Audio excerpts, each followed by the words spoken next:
ये यथार्थ मंत्र सत भक्ति सतनाम जिसके पास उपलब्ध है वो एक ऐसा सुरक्षित हो गया जैसे एक नेवला होता है। नेवला आप समझते हो, नेवला, उस नेवले की कितनी लंबाई होती, ज्यादा से ज्यादा वो 8-9 इंच लंबा होता, समेत पूछड़ के दूम समेत, और चूहे से थोड़ा सा बड़ा होता है। और वो सर्प के साथ लड़ता है। सर्प लगभग 10-10 फुट 12-12 फुट लंबा हो जाता है और उससे कई गुना ताकतवर होता है। अब वो उससे कैसे लड़ता है? वो ऐसे स्थान पर उस सर्प को छेड़ता है जहां पर किसी झाड़ी में, बोझड़े में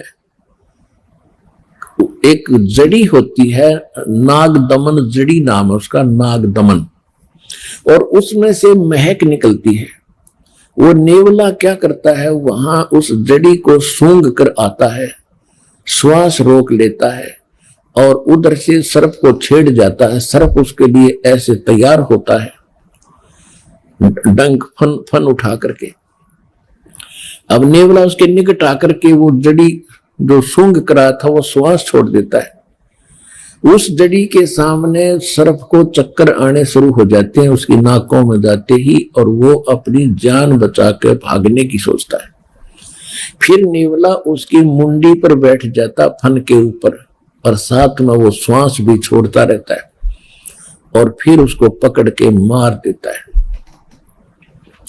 अब नेवले के पास वो जड़ी है तो वो उसको काबू कर पाया, इतने लंबे अजगर को। इसी प्रकार ये काल जो है एक सर्प है और जीव एक नेवले जैसा वो छोटा प्राणी है इसकी ताकत के सामने। जिसके पास ये सतनाम रूपी जड़ी है नागदमन, वो फिर इस काल पर विजय पालेगा।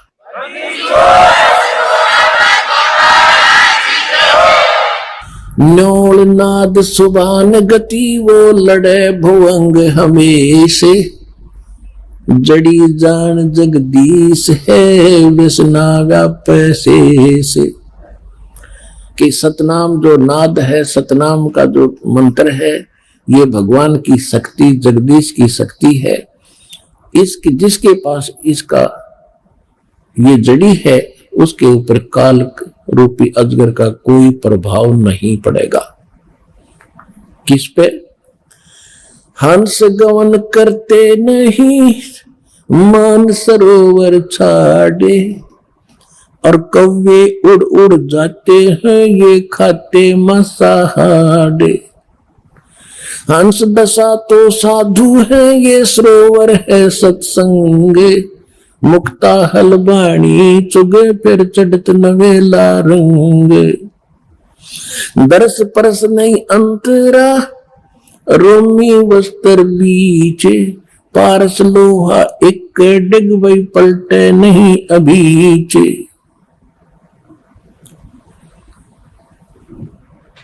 अब क्या बताते हैं कि हंस गवन करते नहीं मान सरोवर छाड़, और कौवे उड़ उड़ जाते हैं वो खाते मांसाहार। हंस किसे कहते हैं? हंस एक पक्षी है जो बुगले जैसा होता है।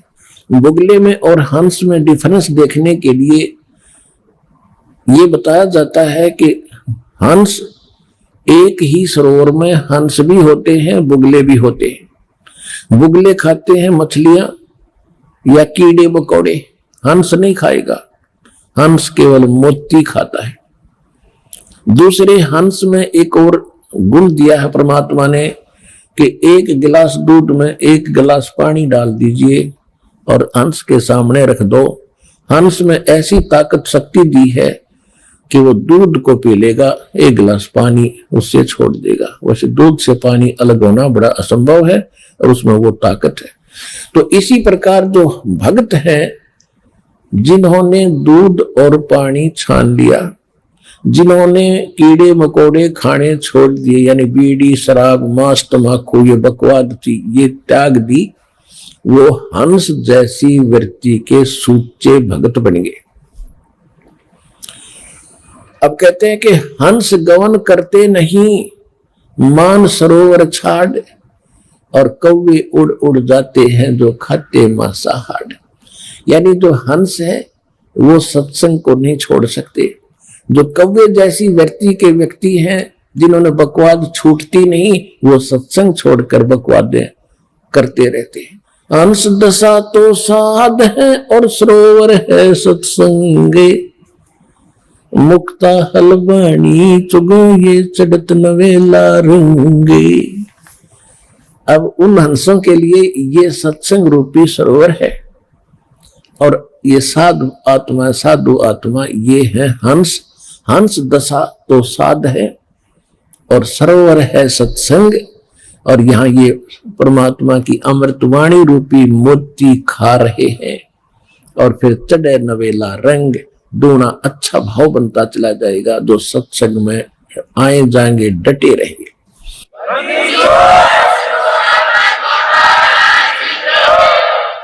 और हंस गवन करते नहीं, हंस गवन हंस नहीं जाते मान सरोवर छाड़े, ये कौवे उड़ उड़ जाते हैं वो खाते मांसाहार। तो जो पुण्यात्मा परमात्मा के चरणों में आगे ज्ञान समझ लिया, फिर संसारिक कार्यों में उनकी रुचि नहीं रहेगी। कौन से कार्य? जो कुरीतियां हैं, विवाह शादी में बकवाद नाचना गाना, दहेज देकर अपनी फोकट में बनाना, फिर कर्जे में दबा रहना, ये इस तरह की बकवादें, शराब मांस तम्बाकू और इन राजनीति में धक्के खाना, ये हंस नहीं करेंगे, भक्त नहीं कर सकता। वो तो कव्य जैसे लोग हैं जिनको वृत्ति ही गलत है, वो ही सत्संग छोड़कर इन बकवादों में जाते हैं। अब फिर क्या बताते हैं? द्वार धनी के पड़ा रहे और धक्के धनी के खावे, 100 काल झकझोल ही पर द्वार छोड़ ना जावे।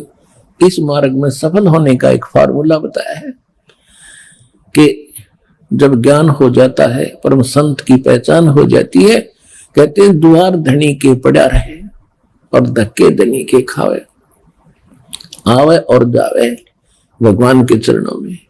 और चाहे कितने ही आपत्ति आप पर काल देवे,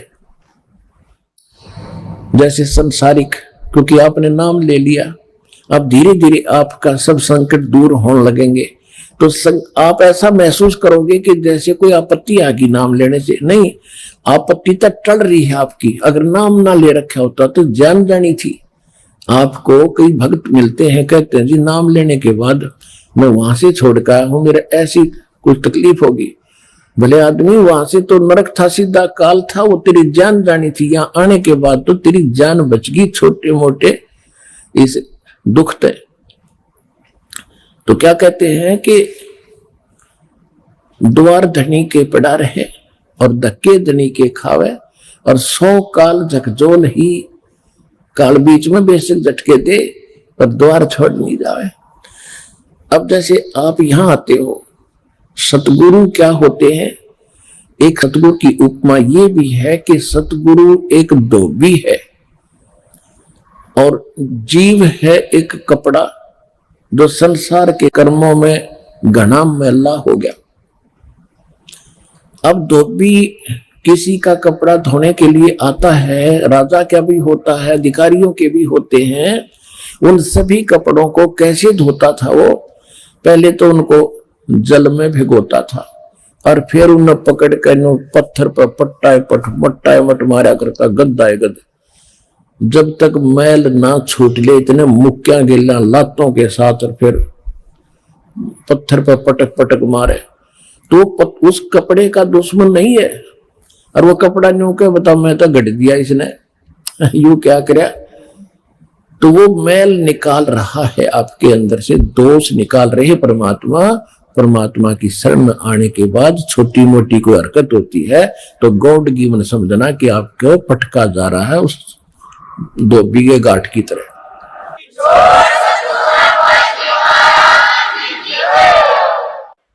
दर्श परस नहीं अंतरा ये रूमी वस्त्र बीचे, पारस लोहा एक डिग ये पलटे नहीं अभीचे।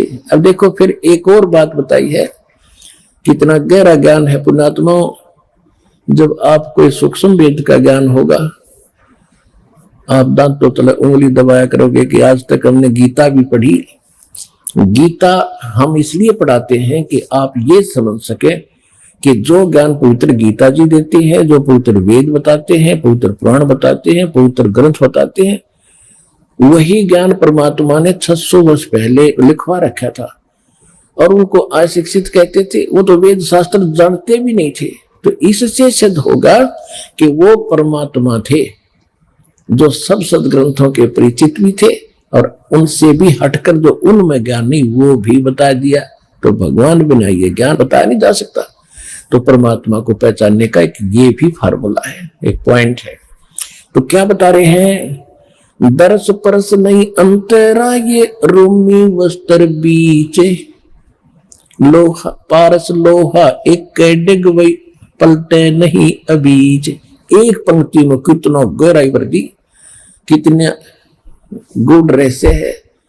क्या बताते हैं कि आप यहाँ सत्संग में आते हैं और जिनके इन वचनों का असर नहीं हुआ तो वो कैसे है। चंदन बन में रंग ला दे एक बांस बिटम्बी नासिज, कोट वर्ष करो संगत संतों की, कोट वर्ष करो संगत संत की, पत्थर का जल में क्या भीजे, एक चंदन बन में रंग ला दे पर बांस बिटम्बी नासिज। क्या बताते हैं कि जैसे सत्संग में भी आते हैं और फिर विकार भी करते हैं, उनके बारे में बताया है कि जैसे करोड़ वर्ष करो संगत संत की, संतों की, पत्थर का जल में क्या भीजे। जैसे पत्थर को जल में डाल दे चाहे 20 फुट नीचे गहराई में, और निकालने के बाद फिर दोनों टुकड़ों को तुरंत ही ऐसे रगड़ दो, तुरंत आग पाटेगी, चिंगारी पाटेंगी, निकलेंगी। इससे सिद्ध हुआ कि जल से तो असर होना चाहिए था, वो अंगारी नहीं पाटनी होनी चाहिए थी, नहीं निकलनी चाहिए थी, लेकिन उसके जल का असर नहीं हुआ, वो न्यू का न्यू पड़ा है, एज इट इज विकार उसमें। इसी प्रकार जो सत्संग में आते हैं उनको कहते हैं करोड़ वर्ष करो संगत संतों की, और पत्थर का जल में क्या भीजे, क्या भीगे, और चंदन बन में रंग ला दे एक बांस बिटम्बी ना सिजे। ये सूक्ष्म वेद की वाणी है, गरीबदास साहिब जी की वाणी है।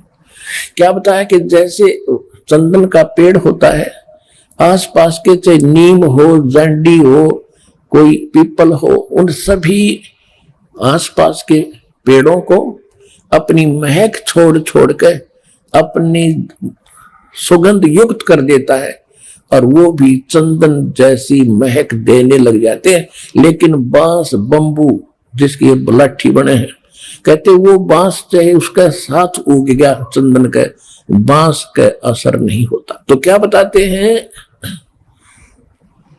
कि कोट वर्ष करो संगत संतों की, और पत्थर का जल में क्या भीजे, और चंदन बन में रंग ला दे एक बांस बिटम्बी नासिज।